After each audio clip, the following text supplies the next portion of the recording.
sadar gak sih teman-teman, beberapa tahun terakhir ini peningkatan penggunaan media sosial sebagai sarana komunikasi digital, terutama di kalangan mahasiswa meningkat dengan pesat.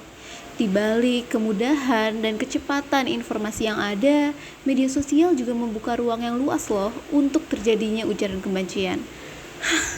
Sangat disayangkan, terutama sifat-sifat yang bersifat intoleran dan juga diskriminatif. Assalamualaikum warahmatullahi wabarakatuh. Saya Muhammad Akmal Amrullah dan Saya Iska Stefanus Andrianto. Oke teman-teman semuanya, perkenalkan nama saya Muhammad Bayaki Zenordana bersama dengan narasumber kedua kita. Saya Friendly Situmorang. Halo, kenalin aku Naila Rinjani dan di sini aku dengan Anugrah Aditya. Dan di sini saya akan memberikan beberapa pertanyaan untuk dijawab oleh Friendly. Oke, untuk pertanyaan pertama sendiri, seberapa sering sih kamu menggunakan media sosial dalam keseharianmu? Lumayan sering sih, kayak WA gitu. Sehari-hari lumayan sering. Kamu pernah melihat atau bahkan mengalami ujaran kebencian di media sosial mahasiswa UB, misalnya di Manfest UB?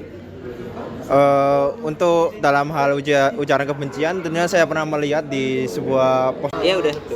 terutama di media sosial yang bisa disebutkan media sosialnya, UB Manfest. ya, terutama di UB Manfest yang ada di Twitter. Oke. Itu saya pernah lihat kayak ada sebuah mahasiswa melakukan sebuah perdebatan, sebuah argumen yang dimana salah satu mahasiswa membalas dengan komentar yang jelas konotasinya buruk.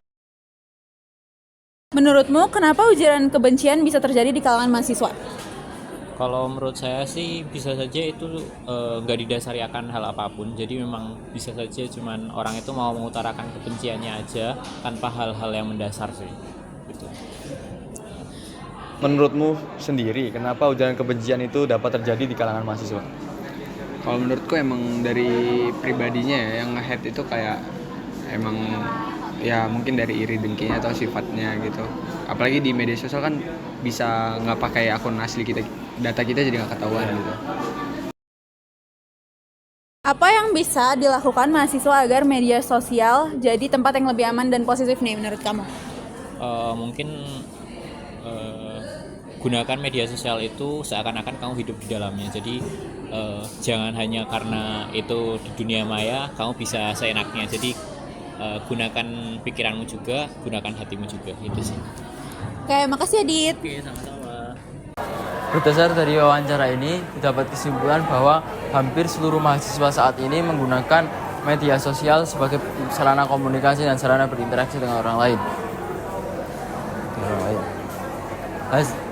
Dalam media sosial tersebut banyak ditemukan berbagai ujaran kebencian, khususnya yang menyinggung masalah intoleransi antara agama atau antar suku dan antar golongan.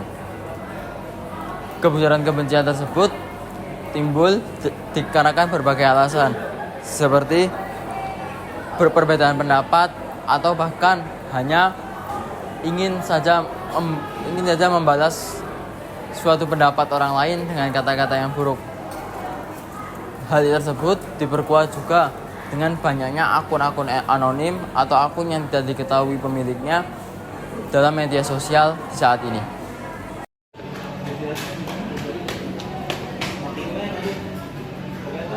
Oleh karena itu, diperlukan upaya kolektif untuk menumbuhkan kesadaran akan pentingnya berbicara dengan baik dengan pengelolaan media sosial yang dengan baik.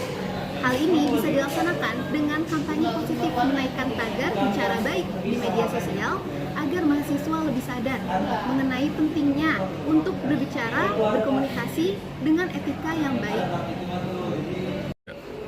Hal ini digunakan agar terciptanya lingkungan kampus yang inklusif, saling menghormati, dan dapat